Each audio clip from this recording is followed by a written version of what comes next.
With my brains and my brawn, I'll make an excellent team. Hello, my baby. Hello, my honey. Hello, my ragtime gal. Suddenly you kissed my wife. Baby, my heart's on fire. Studio Series 86 hasn't given up the ghost yet, and to prove it, they're making even more figures from the 1986 animated movie. Characters who got killed during the first act, including Brawn. Brawn goes all the way back to the beginning as one of the first mini-bots on the team. A small green powerhouse, kind of like an Autobot version of the Hulk. Except that he looked more like He-Man's Man-at-Arms with that helmet. He made regular appearances throughout seasons 1 and 2 of the animated series, only to be unceremoniously terminated by a shoulder shot from Megatron during the movie, to show that this time the Decepticons meant business. Sorry about that, Brawn. But in fine tradition, Hasbro keeps bringing him back, with updated figures, including this deluxe-sized number. Behold the windowless box with the figure exposed and vulnerable, just above his impressive Juggernaut-style artwork. Enjoy a full-body repeat of that art on the side panel. Slobber over the product photos on the back. Then squint like crazy to read his tiny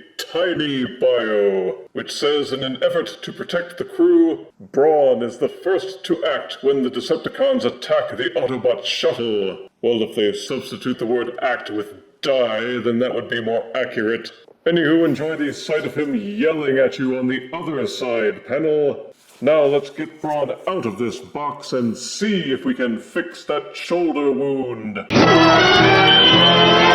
Out of box, Studio Series Deluxe Brawn comes with his instruction booklet and his teeny tiny gun accessory. And since this is the Studio Series, he also comes with this cardboard backdrop, so you can stage where he made his impotent last stand in the movie. Perhaps if he'd had a weapon more brawny than this little pea shooter, he would have lived longer. Anywho, Brawn's alt mode is a greenish off-road vehicle. It's small for a deluxe, but he is supposed to be a mini-bot, and it does scale well with the other mini-bot remakes like Earthrise Cliff Jump. There's some yellow on the front bumper, and silvery highlights in the grille work. The tires are black and held on with clips, but at least they have some treads and some silver-painted hubcaps. Thankfully, they didn't go with translucent plastic for the windows, which means that the windows are painted blue, but at least you don't have that horrible discoloration that you see on other figures like Ironhide. For the size, there's also a decent amount of weight, and aside from these visible hinges in the middle, the robot parts hide pretty well, and there's no glaring hollowness, at least when viewed from the top and sides. Turn Brawn over and you'll see a lot of yellow, the folded up thighs, and you can sure guess where the head is. The tires rattle a lot, but they roll decently on flat surfaces, and the undercarriage has plenty of clearance, as long as you don't go any gravel or Brillo. You can store the weapon in an open port on this tire on the roof, but there doesn't appear to be any other way to accessorize him. There aren't even any mini Fire Blast nubs. They should have at least put one on the robot's shoulders to simulate his effectiveness in defending the Autobot shuttle. Thank goodness there doesn't seem to be any soft plastic on this one, but since many of the transformation tabs, grooves, and panels are kind of thin, you need to be wary of stress fractures. Try to make sure that none of the panels are exerting too much pressure, and don't squeeze the tabs in with excessive force. Brawn has good sculpted detailing, especially when you consider the animation model was really simple. He even mimics the X on the back side, though there's no way you can pretend this gas tank is anything but a flat panel. But as car formers go, you won't find much that's objectionable. Transforming to robot mode is more complicated than you might expect, and they packed a lot more engineering in than usual for a deluxe. The directions make it seem more complicated than needed. An easy way to start is to prise open the rear hatch, fold and angle it up. It catches a bit here, but if you brace it, you don't need to worry about it snapping at the hinge.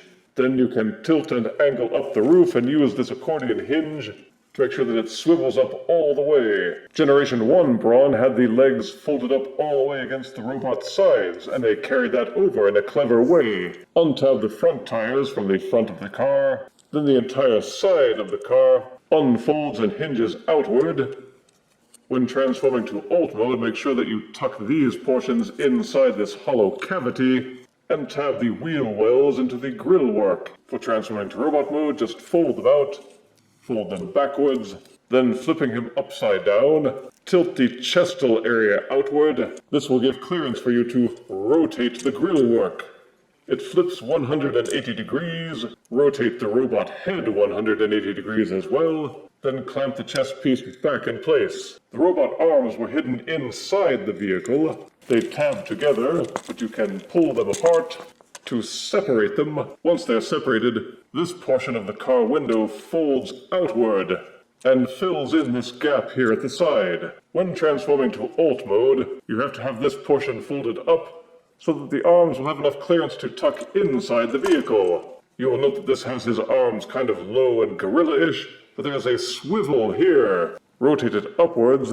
You will feel it hook and lock into place here at the side. If the arms are tabbed in properly and aligned, everything will line up and hold in place. Rotate the robot arms so the elbows are pointed forward, and flip out the robot fists. Give the waist a 180-degree twist. You may need to angle the legs outward to give yourself enough clearance, but these portions of the leg fold up and double up inside to become the robot shins.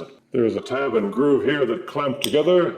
Then the heel spurs and the robot toes flip out. For the finishing touch, take the car roof, use the hinge set to double it up and fold it so that it more or less collapses against the back. While not entirely screen accurate, Deluxe Brawn's robot mode is perhaps the best representation of him I've seen, including the no longer recent Titans Return Legends figure. The animation model was simplified, which gave the engineers some wiggle room with this remake, but it all seems to have been pulled off quite well. The yellow is now more exposed, giving a slight change to his overall scheme. He looks well proportioned, with no parts being too short or too elongated. Brawn's defining look from the show was always these rounded bits on the front of the chest, and his man-at-arms helmeted head. To me, the head looks a little too stretched vertically, but I can't deny that's how they drew him in a lot of the scenes on the show, though in many representations they often make his head more rounded than ovular, or ovular. With this dinner table behind his neck, he'll never know if anyone is sneaking up on him. But from the front, Brawn looks great, with plenty of sculpted and painted detailing right down to his metallic blue eyes. The yellow bits seem a bit darker because they seem to have painted over green plastic when working on it, and they look slightly different from the yellow bits which form his underpants. Turn Brawn around and you'll see the only part that isn't integrated perfectly is the roof of the car. It hangs a bit low and it doesn't tab in, so handling the figure will make it go askew pretty easily. You can still store the weapon on his back, or pop it into either hand. There's no other way to store it, and no other open ports, so you can't customize Brawn very much. But if all you care about is screen accuracy, they covered all the bases they needed to. He still rattles when shaken, but most of his joints feel nice and tight, and the car hood is the only thing that moves around in an unwanted manner. Deluxe Brawn comes loaded with articulation. The head will rotate 360 degrees, but you kind of have to tilt the chest portion out to do it. Try to rotate it with this table in the way and you'll be in the heart locker. Each shoulder will do a full rotation. They are ball-socketed, so the arms will also splay out and rotate. There's also an upper bicep rotation. The arms will fold in almost all the way, and the hands will fold up and down as part of the transformation. Yes, the waist will rotate fully. Each leg will kick forward this far until it bumps into the chest. Move the car roof out of the way, and the legs will kick backwards this far. His legs will also do the splits. There's an upper thigh rotation, and the knees will bend almost 90 degrees. The toes and the heel spurs will fold up and down, and they also threw in that ankle pivot that we love so well. Tilting heels and toes allow for plenty of balancing options. The silver paint on the arms and hands might scrape over time and mine those leg panels, but otherwise Studio Series Deluxe Brawn is light years ahead of his Generation 1 counterpart. For size comparison, here's Studio Series 1986 Deluxe Brawn next to his Titans Return Legend size counterpart. Here is Studio Series 86 Brawn next to Earthrise Deluxe Cliff Jumper. Here's Studio Series 86 Deluxe Brawn next to Earthrise Leader / Voyager Optimus Prime. And here is Studio Series 86 Deluxe Brawn next to Brawny Paper Towels. At first I thought Titans Return Brawn was definitive, but after handling this version I have to admit I like the new one better. Brawn has come a long way from the Generation 1 toy, which was certainly nothing like the TV version. Collectors who are looking for a screen-accurate Brawn could not do better than to take a gander at this. Positives are that both the robot and alt modes are quite solid with plenty of detail, vivid and neat colors, very little hollowness and decent heft. The transformation is kind of fun and yields excellent results. And Brawn is just fun to pose, even if all you want to do is reenact his death scene. Negatives are there's only one weapon accessory. The painted colors don't match up with the non-painted sections, and there are very few options for accessorization. But those are pretty much the only faults I can find with him, which isn't much. And I give Studio Series 86 Deluxe Brawn 9 out of 10 deaths. Get this bot some deodorant, because he's strong, alright. If you refuse me, honey, you lose me. Then you'll be left alone, oh baby, tell them all, and tell me I'm your own.